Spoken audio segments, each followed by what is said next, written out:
بسم اللہ الرحمن الرحیم اللہ کے نام سے جو رحمان اور رحیم ہے۔ وَلَقَدْ يَسَّرْنَا الْقُرْآنَ لِلذِّكْرِ فَهَلْ مِن مُدَّكِرٍ۔ ہم نے اس قرآن کو نصیحت کے لیے آسان ذریعہ بنا دیا ہے، پھر کیا ہے کوئی نصیحت قبول کرنے والا؟ اعوذ باللہ من الشیطان الرجیم، بسم اللہ الرحمن الرحیم۔ وقال الذین کفروا لا تأتین الساعة قل بلا وربی لتأتینکم عالم الغیب لا يعزب عنه مثقال ذرة في السماوات ولا في الأرض ولا أصغر من ذلك ولا أكبر إلا في كتاب مبين ليجزي الذين آمنوا وعملوا الصالحات أولئك لهم مغفرة ورزق كريم۔ یہ سورۃ سبا کی آیت نمبر 3 ہے۔ فرمایا وقال الذین کفروا لا تأتین الساعة، اور کہتے ہیں وہ لوگ جنہوں نے کفر کیا ہے کہ لا تأتین الساعة، نہیں آئے گی ہم پر قیامت۔ کافر لوگ کہتے ہیں کہ ہم پر قیامت نہیں آئے، یعنی ہم دوبارہ نہیں اٹھائے جائیں گے۔ اور وقال الذین کفروا میں اشارہ اس طرف ہے کہ ان کا یہ کہنا کفر ہے، قیامت کے وقوع کا انکار کفر ہے۔ اور قیامت نہیں آئے گی کا یہی مطلب ہے کہ مر کر جو دوبارہ زندہ ہونا ہے، ہم دوبارہ نہیں زندہ کیے جائیں گے، جبکہ اللہ تبارک و تعالی نے تو فرمایا ہے کہ وَأَنَّ السَّاعَةَ آتِيَةٌ لَا رَيْبَ فِيهَا، قیامت آنے والی ہے اور اس کے آنے میں کوئی شک نہیں ہے۔ قرآن میں سورۃ حج میں ہے اور آیات میں بھی۔ یہ انکار کافر لوگ کیوں کرتے ہیں کہ قیامت نہیں آئے گی؟ ایک تو اس وجہ سے کہ یہ اس کو وہ بعید سمجھتے ہیں، اور یہ بعید از امکان ہے۔ ایسا کیسے ہو سکتا ہے؟ من یحیی العظام وہی رمیم، وہ سیدھا ہڈیاں ہو جائیں گے تو پھر دوبارہ زندہ کیے جائیں گے؟ ایسا نہیں ہو سکتا، یہ بعید ہے، یہ ناممکن ہے، یہ خلاف عقل ہے۔ اور کہتے تھے کہ قیامت آئے گی تو بتاؤ کہ کب آئے گی، تاریخ بتاؤ، اور قیامت آئے گی اور ہم دوبارہ اٹھائے جائیں گے تو ہمارے آباء و اجداد کو زندہ کر کے لے آؤ۔ رسولوں کا دعویٰ اور دعوت یہ نہیں تھی کہ اسی دنیا میں آباء و اجداد زندہ ہو کر آ جائیں گے۔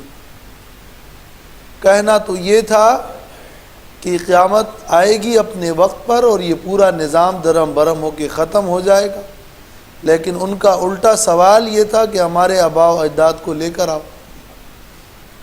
تو اس کا دعویٰ اور دعوت سے تو کوئی تعلق ہی نہیں تھا۔ اور یہ نہیں بتایا گیا کہ قیامت کے آنے کا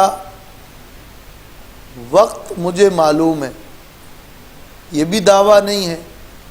اور وہ مطالبہ یہ کریں کہ قیامت کب آئے گی، تو دعویٰ اور جو دعوت آخرت کے حوالے سے جو عقیدہ ہے اس کو چھوڑ کر دائیں بائیں کے سوالات منکرین کیا کرتے تھے۔ لیکن صاف کفر ان کا یہ تھا کہ وہ کہتے تھے کہ لا تأتین الساعة، وقال الذین کفروا لا تأتینا الساعہ، جیسے کہ اس صورت میں یہ مضمون ہے، اور قالا اور قالو سے کفار کے اقوال نقل کیے گئے ہیں۔ قل بلا وربی لتأتینکم عالم الغیب، کہہ دیجئے بلا کیوں نہیں، وربی اور قسم ہے میرے رب کی، لتأتینکم کہ ضرور وہ قیامت تم پر آئے گی۔ کہہ دیجئے جواب میں کہ کیوں نہیں، وجہ استبعاد کیا ہے، بعید ہونے کی وجہ کیا ہے، کیوں ناممکن ہے قیامت کے بارے میں، یہ کس بنیاد پر اور کس دلیل پر تمہارا خیال ہے کہ وہ قائم نہیں ہوگی، کیوں نہیں، ضرور قائم ہوگی۔ قسم ہے میرے رب کی کہ لتأتینکم، یہ قیامت تم پر آئے گی۔ دلیل میں آپ اے نبی کہہ دیجئے کہ میرے رب کی قسم کی قیامت آئے گی، اور کسی سچے اور صادق اور مصدوق کا بیان حجت ہوتا ہے، اور نبی کو تو وہ صادق مانتے تھے، اور وہ صادق اور مصدوق صرف بیان ہی نہیں دے رہا بلکہ وہ اس بات پہ قسم کھا رہا۔ تو آپ کو وہ صادق مانتے ہیں، آپ ان کو کہہ دیں کہ یہ میرا صرف بیان ہی نہیں ہے بلکہ یہ میرا تاکیدی بیان ہے۔ وَرَبِّی، قسم ہے میرے رب کی کہ لَتَأْتِيَنَّكُمْ، ضرور وہ قیامت تم پر آئے گی۔ یہ قیامت کے گویا کے دلائل میں سے ایک دلیل ہے کہ جب تمہیں کوئی صادق اور سچا آدمی بیان دے رہا ہو، پھر وہ حلفیہ بھی دے رہا ہو، تو اس کے بعد کسی عاقل کو اس سے انکار کرنے کا کوئی جواز نہیں بنتا ہے۔ تو یہ دلائل میں سے ایک دلیل ہے وقوع قیامت کے لیے۔ اور صرف یہ مقام نہیں ہے بلکہ اللہ تبارک و تعالی نے سورۃ یونس میں بھی فرمایا ہے، وَيَسْتَنبِئُونَكَ أَحَقٌّ هُوَ قُلْ إِي وَرَبِّي إِنَّهُ لَحَقٌّ، آپ سے پوچھتے ہیں کیا یہ حق ہے، آپ کہہ دیں ہاں، قسم ہے میرے رب کی کہ یہ حق ہے۔ سورۃ یونس آیت نمبر 53۔ اور سورۃ تغابن میں بھی ہے کہ زعم الذین کفروا ان لن یبعثوا قل وربی لتبعثن، کافروں کا خیال ہے کہ وہ نہیں اٹھائے جائیں گے، کہہ دیجئے میرے رب کی قسم ضرور تم زندہ کیے جاؤ گے۔ تو یہ تیسرا مقام ہے جس میں قیامت پر اور آخرت پر قسم کھائی گئی، اور صرف اللہ کی طرف سے نہیں بلکہ اللہ نے اپنے پاک پیغمبر کو یہ حکم دیا ہے کہ آپ کہہ دیجئے کہ میرے رب کی قسم کہ قیامت قائم ہوگی۔ یہ ایک صادق کا بیان قیامت پر، اور قسم میں مقصد کیا ہے، اس مسئلہ آخرت کی اہمیت اور اس کی عظمت کی طرف اشارہ ہے۔ قسم اس لیے کہ یہ مسئلہ معمولی نہیں ہے، یہ کوئی قابل انکار مسئلہ نہیں ہے۔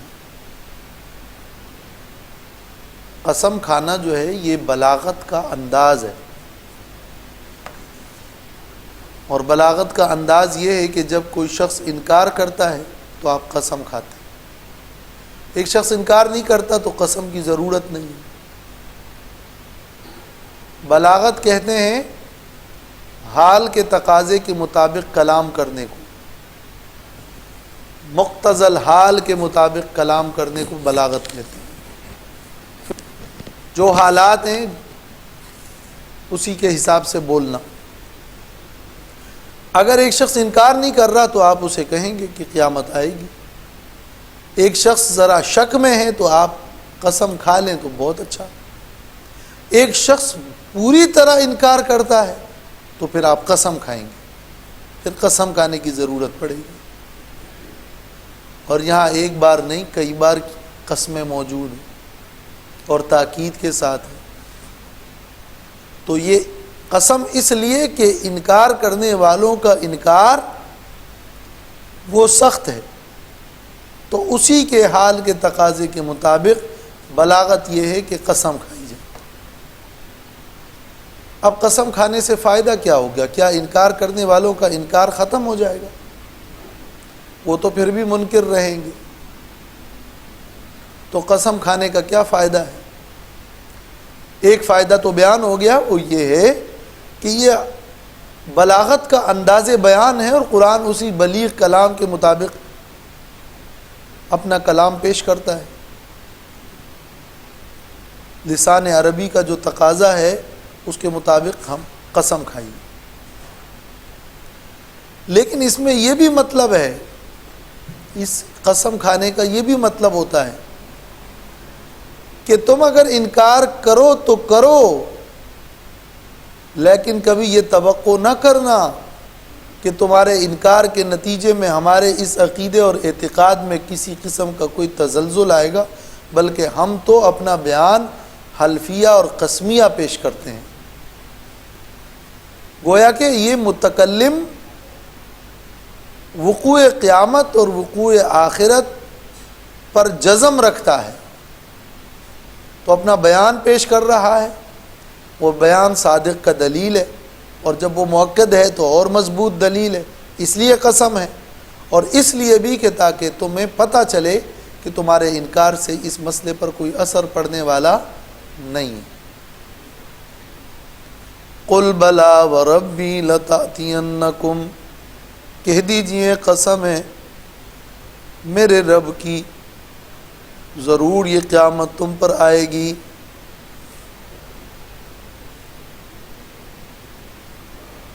عالم الغیب, اس رب کی قسم جو غیب کو جانتا ہے, جو عالم الغیب ہے, اس رب کی قسم.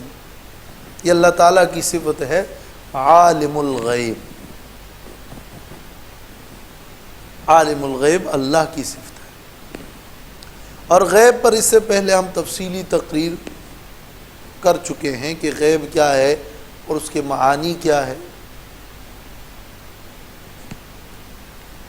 چونکہ قیامت کے وقوع کا تعلق آئندہ مستقبل سے ہے,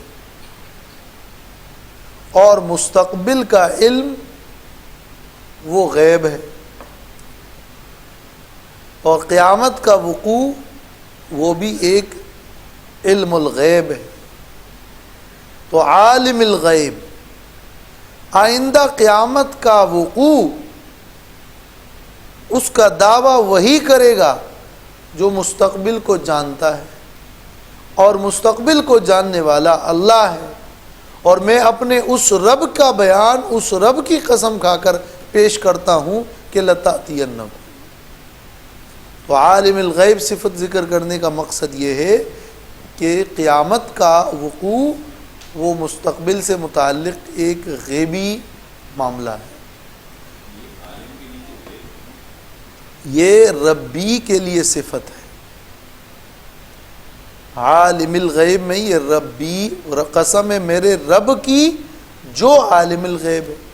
صفت اور موصوف کا اعراب ایک ہوتا ہے نا, تو ربی یہ رب صفت موصوف ہو گیا اور عالم الغیب اس کی صفت ہے.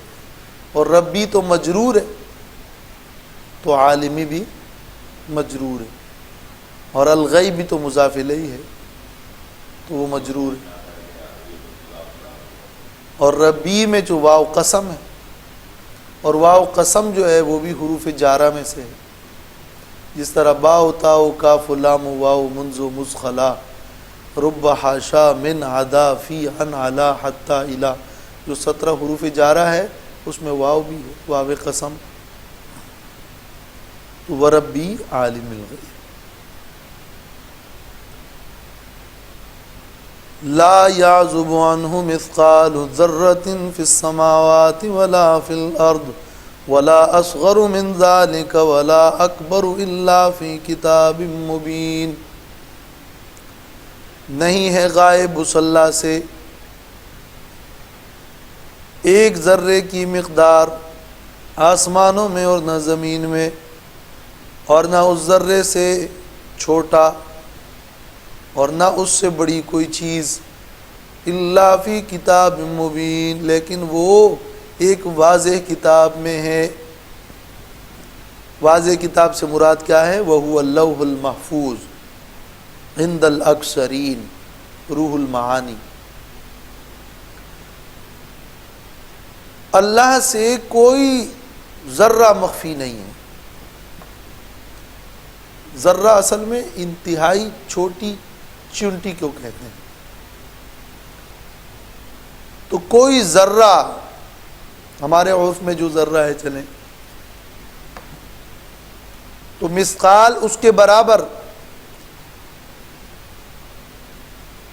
یعنی کسی بھی کمیت اور کسی بھی کیفیت و مقدار کا کوئی بھی ذرہ ہو، کتنا ہی دور کیوں نہ ہو، آسمانوں میں ہو یا زمین میں ہو، اس سے چھوٹا ہو یا اس سے بڑا ہو، یعنی مقدار کوئی بھی ہو، مگر یہ کتاب مبین میں ہے. صرف یہی نہیں کہ اللہ کے علم میں ہے، بلکہ اس سے اگلا مرتبہ ہے کتابت، علم کے بعد کتابت کا. کتابت علم کو لازم ہے نا، جب لکھا ہے تو علم بھی ہے، علم کے مطابق ہی لکھا ہے. تو صرف علم ہی نہیں ہے بلکہ کتابت بھی ہے، اور لوح محفوظ میں لکھا ہوا ہے.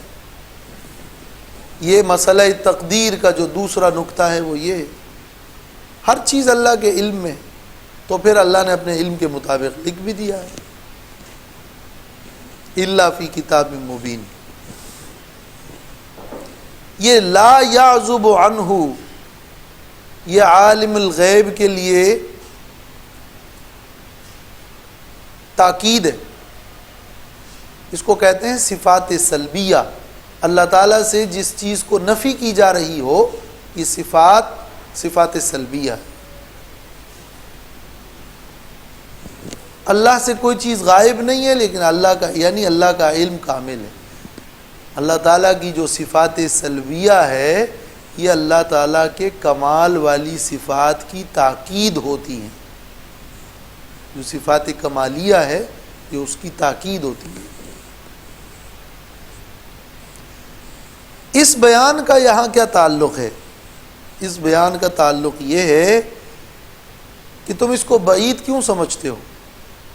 اس لیے کہ وہ مر گئے، اس لیے کہ وہ ہڈیاں ہو گئے، اس لیے کہ وہ ریزہ ریزہ ہو گئے، وہ ذرات میں بدل گئے. اللہ تعالیٰ تو ہر ذرے کو جانتا ہے، چھوٹا ہو یا بڑا ہو، کوئی چیز اس سے غائب نہیں. جب اس سے کوئی چیز غائب نہیں ہے تو وہ جانتا بھی ہے غائب نہیں ہے، تو وہ ان تمام ذرات کو ملا کر، اجسام کے ساتھ روح کو ملا کر تمہیں دوبارہ پیدا کرنے پہ قادر ہے. اس کو تو تمام تمہارے جسم کے سارے اجزاء معلوم ہیں، کوئی جز غائب نہیں ہے. لا یعزب. ایک ہوتا ہے غابہ، کوئی چیز آپ کے حواس سے غائب ہو جائے، وہ غابہ ہے. غابہ یغیب کا یہ مطلب ہوتا ہے. یعزب یہ ایسا غائب ہونا کہ کوئی چیز غائب ہو کر دور نکل جائے، اس کو پھر کہتے ہیں یعزب. غائب ہو کر دور نکل جائے، کوئی چیز اس سے غائب ہو کر نکل نہیں سکتی. یہ لا یعزب کا مطلب ہے. وہ چیز چاہے مثقال ذرہ ہو، کہیں بھی ہو، ولا اصغر ولا اکبر، ولا اصغر من ذلک ولا اکبر.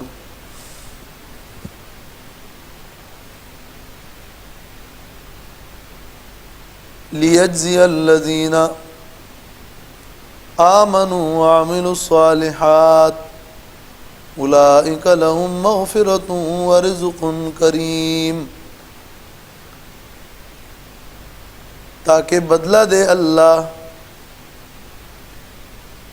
ان لوگوں کو جو ایمان لائے اور جنہوں نے نیک عمل کیا۔ اولئک لہم، یہ وہ لوگ ہیں کہ ان کے لیے مغفرۃ بخشش ہے، ورزق کریم، اور رزق ہے کریم عزت والا۔ یہ تیسری دلیل ہو گئی گویا کہ قیامت کے قائم ہونے کی۔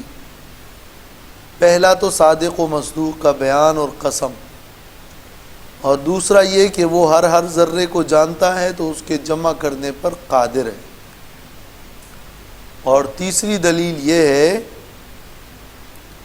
کہ جو نیک عمل کریں گے ان کو اچھا بدلہ ملنا ہے، جو برائی کریں گے ان کو سزا ملنی ہے، اور یہ بدلہ کامل بدلہ، اور یہ سزا کامل سزا، اور سب کو سزا، اور سب کے جرم کی سزا، اور سب کے اچھائی کا بدلہ، اور پورا بدلہ۔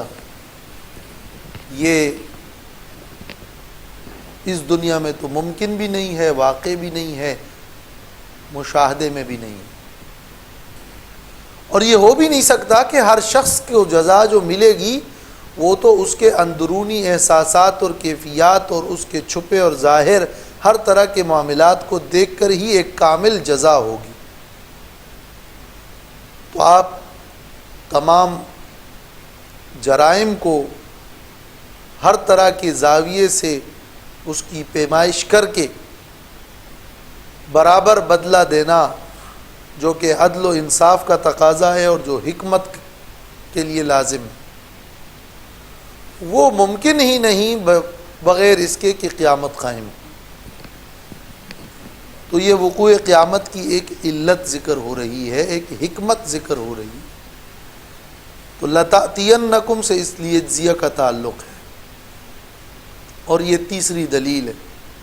لَتَأْتِيَنَّكُمْ، ضرور قیامت آئے گی۔ کیوں آئے گی؟ کیا حکمت ہے؟ اللہ تعالیٰ کے افعال حکمت پر مبنی ہوتے، بغیر حکمت کے نہیں ہوتے، تاکہ بدلہ دے اللہ ایمان والوں کو، نیک عمل والوں کو۔ اولئک لہم مغفرۃ ورزق کریم، اولئک اشارہ بعید ہے، یہ وہ لوگ ہیں۔ یہ بعید کا اشارہ اصل میں عظمت کے لیے ہوتا ہے۔ یہ وہ لوگ ہیں کہ جن کے لیے مغفرت ہے۔ جب ایمان لائے ہیں تو مغفرت ہوگی، ایمان میں اگر کچھ لغزشات ہیں تو مغفرت، ورزق کریم، اور پھر عمل الصالحات بھی ہوگا تو رزق کریم ہے، ان کے لیے رزق ہے اور وہ بھی کریم ہے۔ اور رزق کا لفظ صرف کھانے پینے یا صرف روزی کے لیے نہیں، بلکہ یہ ایک پوری عطا اور بخشش۔ اس رزق کے لفظ میں بہت بڑی وسعت ہے، ہر قسم کی بخشش اور انعام کو رزق کہتے ہیں۔ ان کے لیے بہت کچھ ہے، اور وہ سب کریم ہے، جس میں کرامت ہے، جس میں کرم ہے، جس میں سخاوت بھی ہے۔ وَفَاكِهَةٍ كَثِيرَةٍ لَا مَقْطُوعَةٍ وَلَا مَمْنُوعَةٍ، وہ کثیر بھی ہے، کوئی رکاوٹ بھی نہیں ہے، ختم ہونے والی چیز بھی نہیں ہے، یہ اس کا کرم ہے، یہ اس کی سخاوت ہے۔ اور وہ باعزت اور کرامت اور عزت والا رزق بھی ہے، کہ جہاں ان کے لیے عزت ہے، اس میں مقدار اور کمیت میں بھی حسن ہے، اور اس کی کیفیت میں بھی حسن ہے۔ تو کریم کا مطلب کیا ہے؟ رزق کریم، یعنی رزق حسن ہے، اور ایسا حسن کہ جو کمیت میں بھی حسن ہے اور جو کیفیت میں بھی حسن ہے۔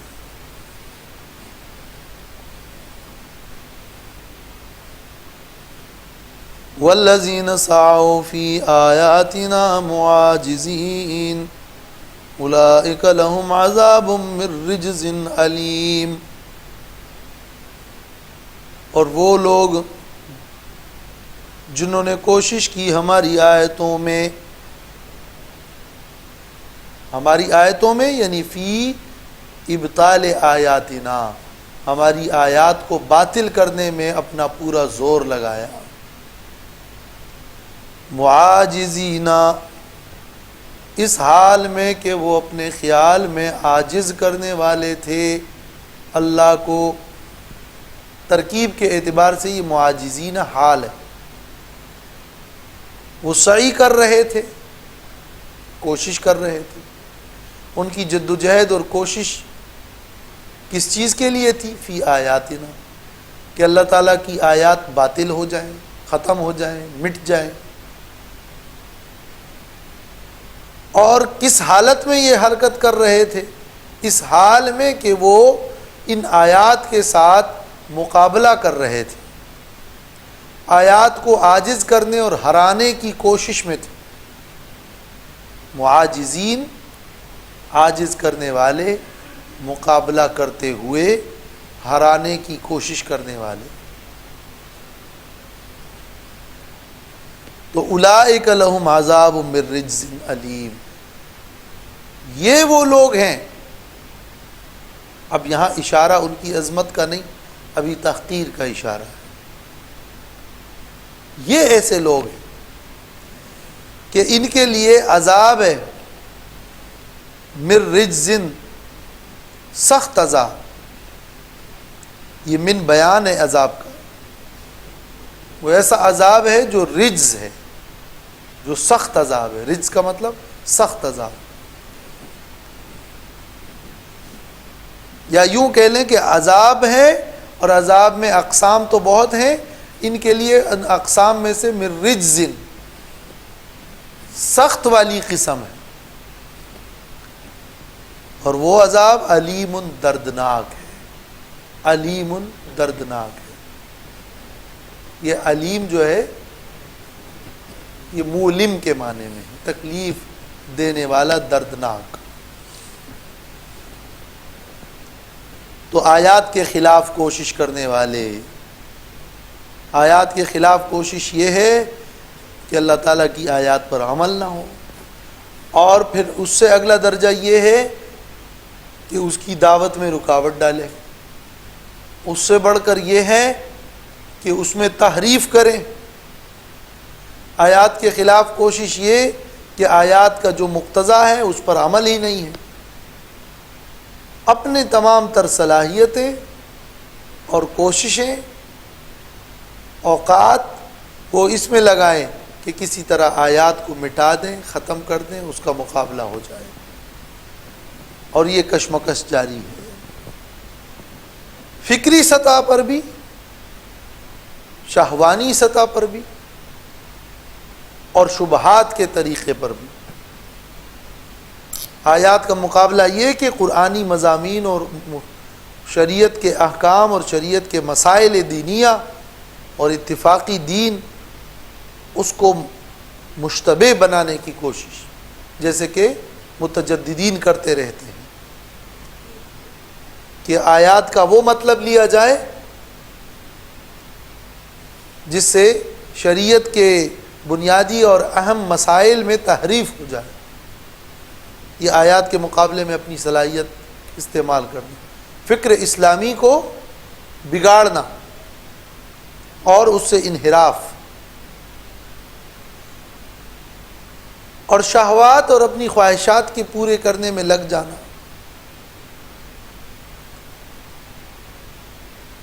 تو ان کے لیے سزا اور عذاب ہے۔ یہ وقوع قیامت کے بارے میں ان کا انکار تھا کہ لا تأتین الساعہ، اور اللہ نے فرمایا لتأتینکم، اور ساتھ میں اس بات کی بڑی کھلی وضاحت ہے آیات قرآنیہ میں کہ یہ عقیدہ آخرت نہایت اہم ترین عقیدہ ہے۔ آخرت اور اس کے قائم ہونے کا عقیدہ نہ ہو تو نیک عمل میں رغبت بھی نہیں، برے عمل سے بچنے کی کوئی وجہ نہیں رہتی، اور معاشرے کی اصلاح بھی اس کے بغیر ممکن نہیں۔ اور بھی برائی کو روکنے کے فیکٹر ہوں گے، حکومتی قوانین ہوں گے اور ترقی کی باتیں ہوگی، لیکن جب تک عقیدہ آخرت دل و دماغ میں بٹھایا نہیں جائے گا تو پوری طرح معاشرے کی اور اخلاقی اصلاح اور حقیقی اصلاح ممکن نہیں ہے۔ لیکن یہ قیامت کا جو قائم ہونا ہے، اس کے حوالے سے قرآن مجید میں جا بجا یہ بات بھی مذکور ہے کہ یہ صرف کوئی عقلی مسئلہ نہیں ہے کہ جس سے صرف عقل سے ہی ثابت کیا جائے۔ عقل سے وقوع قیامت اور اس کا امکان آپ بیان کر سکتے ہیں، اس کے بہت سارے دلائل دے سکتے ہیں، کیسا ہوگا اور ہو سکتا ہے اور ممکن بھی ہے، مگر وہ آپ گویا کہ ذہن سے کچھ پردے ہٹا رہے ہیں جو لوگوں کے ذہن پر خواہشات کے پڑے ہوئے ہیں اور شبہات ہیں، ان شبہات کو رفع کر رہے ہیں۔ ورنہ یہ اس کے بعد پھر دوسرے نمبر پر یہ ایک فطری بات ہے کہ ہم سب مریں گے، سب ختم ہوگا، تو آخر کیا ہونے جا رہا ہے، ایک فطری سوال۔ اور اس سے بڑھ کر جو قیامت کی اصل حقیقت ہے وہ یہ کہ یہ ایک غیبی معاملہ ہے، عالم الغیب، اس کا عالم غیب سے تعلق ہے، یہ عالم غیب کا بیان ہے۔ قرآن مجید بار بار آخرت کے احوال اور آخرت کے وقوع اور اس کے منکرین کی تردید پر جہاں بھی کلام کرتا ہے وہاں اس بات کو ذکر کرتا ہے کہ یہ اللہ کے علم میں ہے، یہ ایک غیبی چیز ہے، اور بالکل یقین کے ساتھ، قسم کے ساتھ، تاکیدات کے ساتھ، نظائر کے ساتھ، اس کے کچھ عقلی بیانات دے کر، کچھ وجوہات بیان کر کے اس کو اصل میں در حقیقت عالم غیب کا اور پردے میں پڑے ایک اصول کی حیثیت سے بیان کرتا ہے۔ اور یہی وہ پکا اور مضبوط جواب ہے لوگوں کے سوال کا کہ آئندہ کیا ہوگا۔ فلسفی اس فلسفے کو لیے بیٹھے اپنی زندگیاں گزار رہے ہیں اور کچھ گزار کر چلے گئے کہ ہم غیب کی کوئی چیز معلوم کریں اور آئندہ کے احوال سے واقفیت حاصل کریں یقینی، اور انہی فلسفے میں وہ گم ہو کر رہ گئے، لیکن وہ اس طرح کا یقینی اور قطعی جواب نہ دے سکے جو صادق و مصدوق کا اور قرآن کریم کا بیان ہے کہ قیامت قائم ہوگی، سب ختم ہوگا، ایک میدان میں سب کھڑے ہوں گے، حساب کتاب ہوگا۔ وہاں کیا کچھ ہوگا، وہاں جنت ہے، وہاں جہنم ہے، وہاں فلاں کا یہ عمل ہے تو یہ بدلہ ہے، یہ عمل ہے تو یہ سزا ہے، سارا کچھ کلیئر کٹ بیان کر دیا گیا ہے۔ یہ ہے قرآن کا بیان اور یہ ہے قرآن کا اور اس دین کی خصوصیت، عالم غیب کی چیز بتا دی۔ اللہ کے نبی صلی اللہ علیہ وسلم نے غیب کی چیز بتا دی، یہ ہمارے دین کی خوبی ہے۔ لا ریب فیہ، اس میں کوئی شک نہیں ہے، یہ بیان کر دیا، نہ اس قرآن میں شک ہے نہ اس کے بیان میں شک ہے، اس میں کوئی تردد نہیں ہے، یہ کوئی صرف ایک رائے نہیں ہے، یہ فقط ایک فلسفہ نہیں ہے، یہ ایک کھلی حقیقت ہے جو بیان کر رہا ہے قرآن کہ آخرت ہے اور ایک وقت ایسا آنے والا ہے۔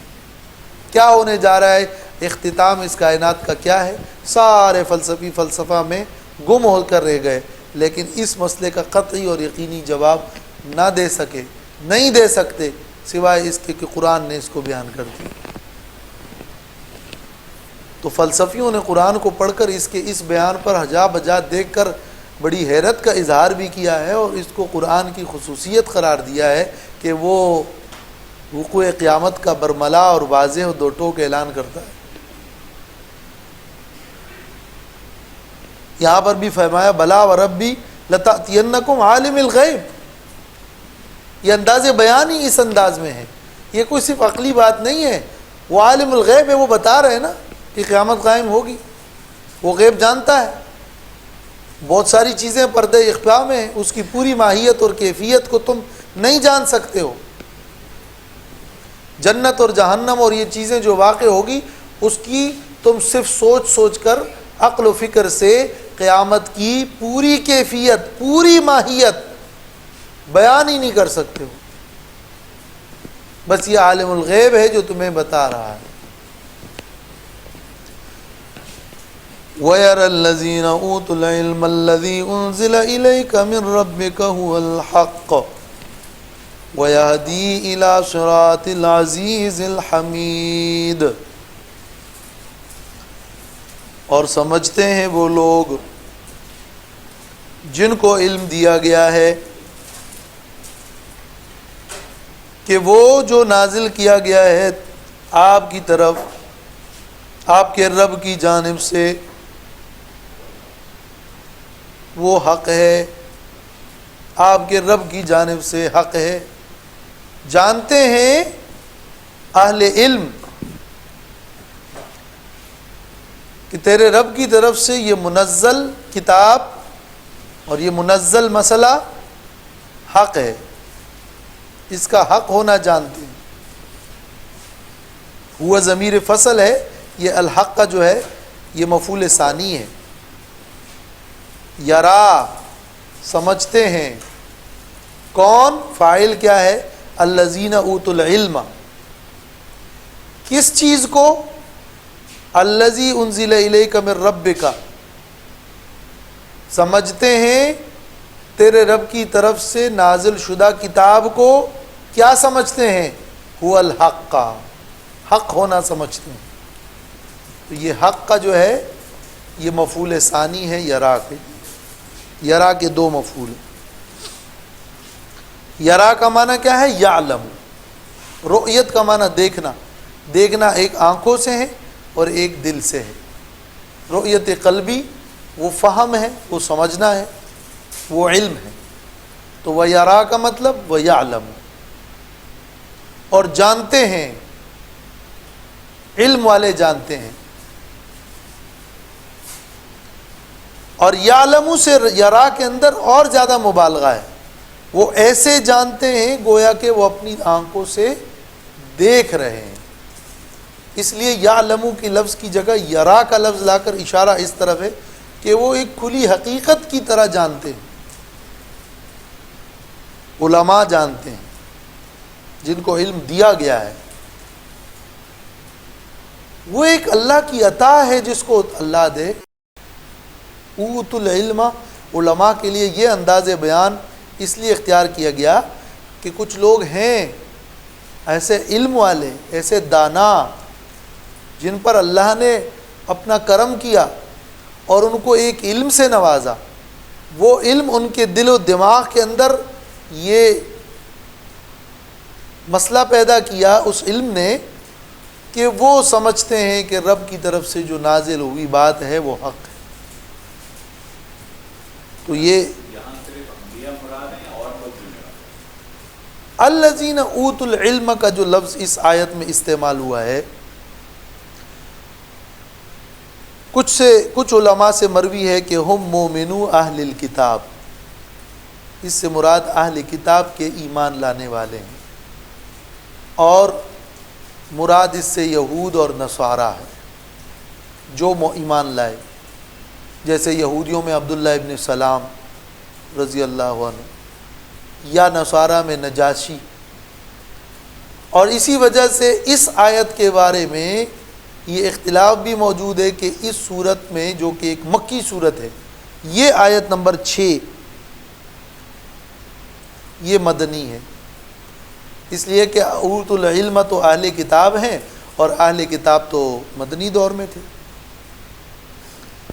لیکن عبداللہ ابن عباس رضی اللہ عنہ سے مروی ہے کہ ہم اصحاب محمدن، اس اوت العلم سے نبی کریم صلی اللہ علیہ وسلم کے صحابہ مراد ہیں۔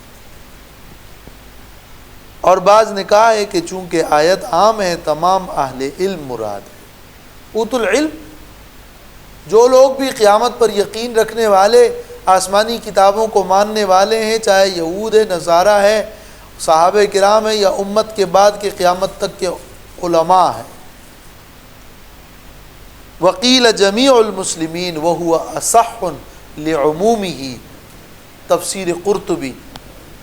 صحیح بات یہ ہے کہ الفاظ عام ہیں تخصیص کی حاجت نہیں ہے، لہٰذا اس آیت کو مدنی قرار دینے کی بھی کوئی زیادہ مضبوط ٹھوس وجہ نہیں ہے، اس لیے کہ یہاں اوت العلم کا لفظ ہے اور سورت مکی ہے۔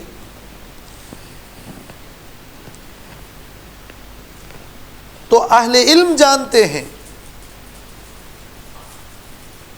اس کتاب کا حق ہونا، وَيَهْدِي إِلَى صِرَاطِ الْعَزِيزِ الْحَمِيدِ، اور اللہ ہدایت دیتا ہے، رہنمائی کرتا ہے اس ذات کے راستے کی طرف جو کہ غالب بھی ہے اور تعریفوں والا بھی ہے۔ عزیز اور حمید کے راستے کی طرف وہ ہدایت دیتا ہے۔ یہ وَيَرَا میں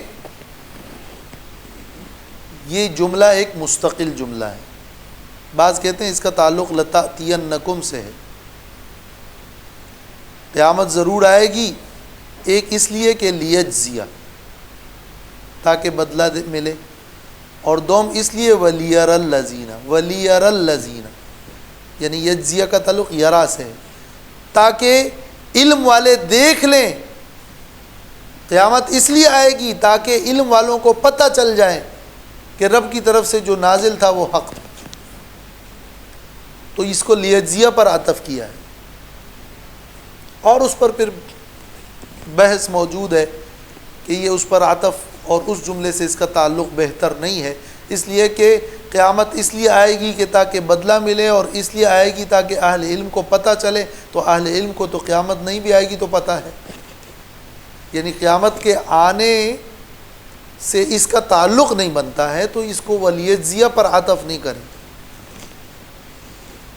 صحیح یہ ہے زیادہ کہ یہ ویرا ایک مستقل جملہ ہے، یہ تو صرف ایک توجیہ کے لیے بتا رہا ہوں کہ بعض نے ویرا کا تعلق لیجزیہ سے بنایا ہے۔ مستقل جملہ مستانفہ ہے۔ والصحیح انہ رفع علی الاستناف ذکرہ القشیری، تفسیر قرطبی، صحیح یہ ہے کہ یہ مستانفہ جملہ ہے، یعنی بالکل نئے سرے سے کلام، جس میں یہ بیان کیا گیا ہے کہ علماء جانتے ہیں جن کو اللہ نے علم دیا ہے کہ یہ کتاب اور اس کا مسئلہ اور یہ آخرت یہ برحق ہے۔ اس میں ایک تو علم کی ترغیب ہے کہ کچھ لوگ تو اس کو مانتے ہیں، لیکن کچھ لوگ اس کو علم کے ساتھ مانتے ہیں، علم کے ساتھ ایمان اور علم کے ساتھ عمل کا درجہ اور رتبہ بڑھ جاتا ہے، اور اس لیے بڑھ جاتا ہے کہ وہ شعور اور حضور کے ساتھ ہوتا ہے، اور اسی لیے اللہ نے علماء کو مقام دیا ہے، اور علماء کو اللہ نے دلیل میں پیش کیا، جیسے اللہ نے سورہ آل عمران میں بھی فرمایا ہے شہد اللہ انہ لا الہ الا ہو والملائکۃ واولو العلم، اللہ نے بھی گواہی دی ہے لا الہ الا ہو کی، اور فرشتوں نے بھی اور علم والے بھی۔ والذین اوتوا العلم درجات هل يستوي الذین یعلمون والذین لا یعلمون، تو یہاں بھی ایک علم کی فضیلت ہے کہ علم والوں کو معلوم ہے کہ یہ برحق ہے، تو یہ ایک علم کا مسئلہ ہے۔ لیکن ساتھ میں یہ بھی ہے کہ جو لوگ آخرت پر یقین رکھتے ہیں وہ در حقیقت علم والے ہیں، اور یہ اللہ کی دین ہے کہ کوئی آخرت کا تصور ذہن میں لے اور آخرت کا علم اور یقین رکھتا ہے۔ جن کو یہ آخرت کا یقین ہو گیا وہ علم والا ہے، جن کو علم ہے وہ یقین رکھتے ہیں، اور ان کو اللہ تعالیٰ نے اس آیت میں بطور دلیل کے پیش کیا ہے۔ وہ جانتے ہیں کہ هو الحق، هو الحق یہ حق ہے، اور اس کا حق ہونا جانتے ہیں۔ حق کیا ہے؟ حق کا مطلب ہوتا ہے ثابت ہونا، حقت کلمت ربک، یعنی ثبتت کلمت ربک، حق کا معنی ثابت ہونا، کسی چیز کا ثابت ہونا۔ اب یہاں الحق کا مطلب کیا ہے؟ دو مطلب ہے اس کے۔ کوئی شخص کسی چیز کی تمہیں خبر دے کہ فلاں کام ہوا ہے، ایسا ہوا ہے، کوئی خبر دے اور آپ اس کے بارے میں کہیں کہ یہ خبر حق ہے، تو اس کا مطلب کیا ہوتا ہے؟ یعنی یہ خبر سچ ہے۔ تو حق کا ایک مطلب ہوتا ہے سچ۔ اور جب کوئی قاضی کوئی فیصلہ کر لے، کوئی حکم جاری کر لے، تو اس فیصلے کے بارے میں جب آپ کہتے ہیں کہ یہ فیصلہ حق ہے، تو اس کا مطلب یہ ہوتا ہے کہ یہ فیصلہ عدل ہے اور درست ہے۔ تو حق کا ایک مطلب ہے کہ یہ سچ ہے، اور حق کا ایک مطلب ہوتا ہے کہ یہ عدل ہے۔ تو رب نے جو کلام نازل کیا ہے، علماء جانتے ہیں کہ اس کلام میں جو جو خبریں دی گئی ہیں وہ خبریں سچ ہیں، اور اس میں جو جو حکم ہمیں ملا ہے وہ مبنی بر انصاف اور عدل۔ وَتَمَّتْ كَلِمَةُ رَبِّكَ صِدْقًا وَعَدْلًا، تمہارے رب کا کلمہ وہ کامل ہے صداقت میں بھی اور عدل میں بھی۔ صداقت فی الاخبار وعدلاً فی الاحکام، احکام میں عدالت اور عدل کی ضرورت ہے، اخبار میں صدق کی ضرورت ہے۔ تو علماء جانتے ہیں، اہل علم جانتے ہیں کہ یہ قرآن یہ حق ہے، یعنی یہ سچ ہے، اور یعنی یہ عدل ہے۔ حق کے یہ دو مطلب۔ وَيَهْدِي إِلَى صِرَاطِ الْعَزِيزِ الْحَمِيدِ، اور غالب ذات، عزیز و حمید ذات کے راستے کی اللہ رہنمائی کرتا ہے۔ ہدایت اللہ کے ہاتھ میں ہے۔ ہدایت کا ایک معنی تو راستہ دکھانا ہوتا ہے اور ایک توفیق ہے۔ توفیق تو فقط اللہ ہی کی طرف سے ہے، دوسرے تو آپ کو راستہ دکھائیں گے، قرآن راستہ دکھائے گا، رسول راستہ دکھائے گا، لیکن اس جگہ تک اور منزل مقصود تک پہنچانا جو ہدایت بمانا ایصال الی المطلوب ہے، وہ اللہ ہی کے ہاتھ میں۔ وَيَهْدِي إِلَى صِرَاطِ الْعَزِيزِ الْحَمِيدِ، جو قرآن کی اس صداقت اور عدالت کو مان گئے وہ عزیز حمید کے راستے پر چل پڑے، اور جو عزیز کے راستے پر چلا اسے عزت ملی، اور جو حمید کے راستے پر چلا اس کی تعریف ہوگی۔ یہ وہ راستہ ہے حقانیت قرآن، صداقت قرآن اور عقیدہ آخرت، کہ جس پر چلنے والے کو عزت بھی ملنی ہے اور تعریف بھی ملنی ہے۔ اور العزیز الحمید کا راستہ وہ اللہ کی رضا کا راستہ ہے، غالب اور محمود ذات کا راستہ ہے۔ حمید بمانا محمود اور بمانا حامد بھی ہو سکتا ہے۔ فعیل کا وزن بمانا مفعول کے اور بمانا فاعل کے دونوں کے آتا ہے۔